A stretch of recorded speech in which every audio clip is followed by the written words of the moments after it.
Hello, my name is Mrs. Cyphers, and I am a literacy coach here in Delran, and I get to work with all of your teachers here at Millbridge with reading and writing.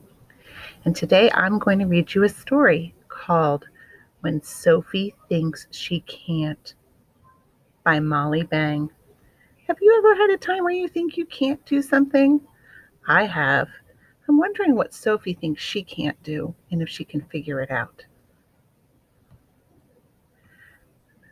There's our title page, When Sophie Thinks She Can't, by Molly Bang, with Anne Stern. Sophie loves working in the vegetable garden and exploring the woods. But today it's pouring rain, and Sophie's inside, trying and trying to build puzzle pieces into a square. Sophie's sister walks by. She moves the pieces, and suddenly they all fit perfectly. "Too bad you're not smart," says her sister, and she walks away. Ah, poor Sophie. Look how frustrated she feels, and she's like, "I can't do it." The next day is sunny. Not sunny for Sophie. "I can't do anything," she thinks. She drags her feet all the way to school. Oh no, what's the one word on the board? Oh. "How do we become smart?" asked Miss Moultrie. "Nobody knows the answer. They all think you have to be born smart." "Flex those strong muscles of yours," says Miss Moultrie. All the children flex their muscles. "Our muscles get stronger when we exercise, right? When we exercise our brains by thinking hard, our brains get stronger too." Wow, did you know that? I bet you all did. Now, we've been learning about rectangles and squares.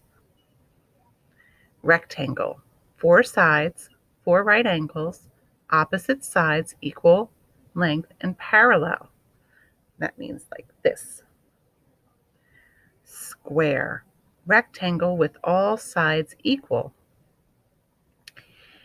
Today, we'll exercise our brains with a math puzzle using squares and rectangles. Oh no, Sophie was really having a hard time with puzzles. You think she's going to be able to do this one?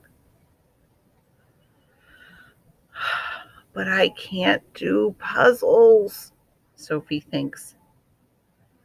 I know I have strong muscles. I'm good at soccer, and I work hard in the garden. But I can't do puzzles, and I'm never smart at math. Thumbs up if you've ever felt the way Sophie is feeling. I feel that way sometimes. But Miss Mulry is talking. "You're going to build a bigger rectangle out of 12 small squares. How many different rectangles can you make? Use the tools at your table or come up with another way."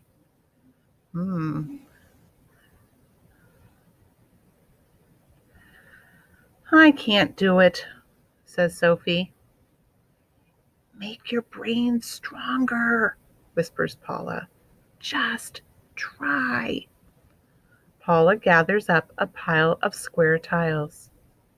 "Think hard, Sophie," whispers Andrew. He takes a sheet of graph paper. Sophie sits and stares. And stares.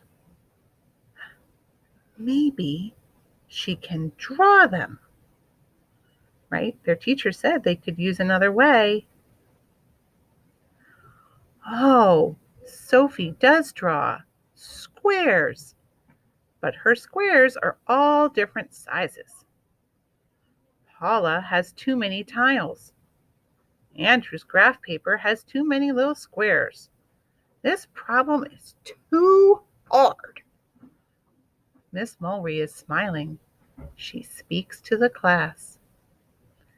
I see you mathematicians struggling. If they're struggling, why is she smiling? Shouldn't she just help them?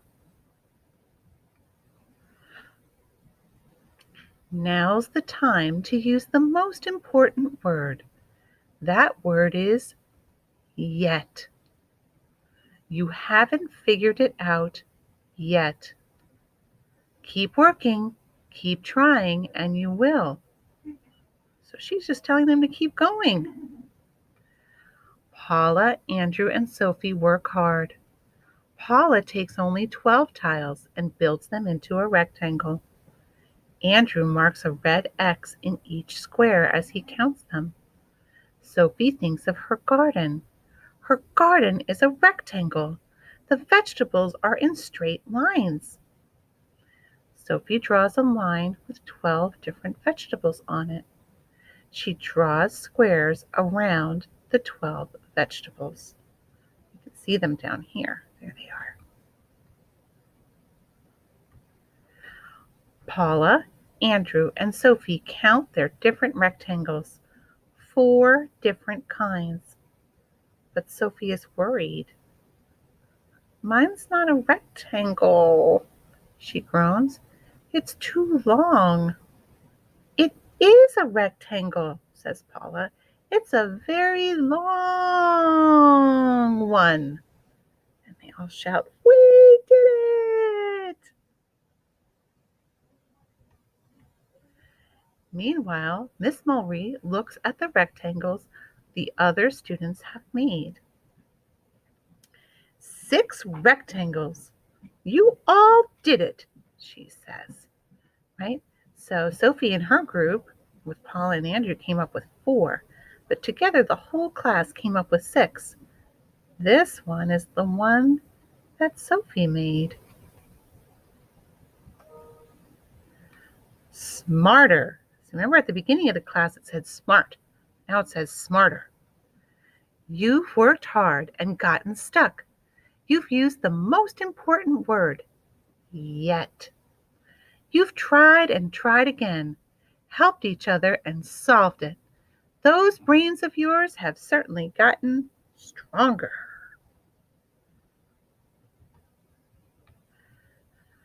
Sophie feels the sun on her face. I solved the puzzle, she laughs, and it was a math puzzle. I did it. I can do it again. I'm getting smarter. When Sophie gets home, her dad has a puzzle too.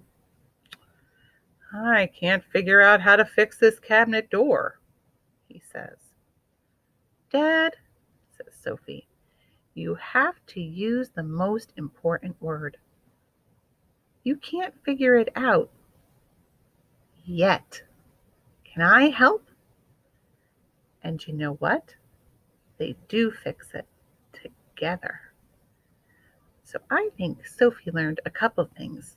Number 1, right? Just because you haven't always been successful at something doesn't mean you can't be, right? She had a really hard time with puzzles and math, but she was successful at school. Number 2, right? She learned the word yet, right? She might not have figured out something yet, but it doesn't mean she can't, right? She also learned the power of teamwork, right? She worked with Andrew and Paula to figure out the math problem, and now she's working with her dad to help him solve his problem. I hope you enjoyed this book, and I hope you've learned to keep going when you think you can't.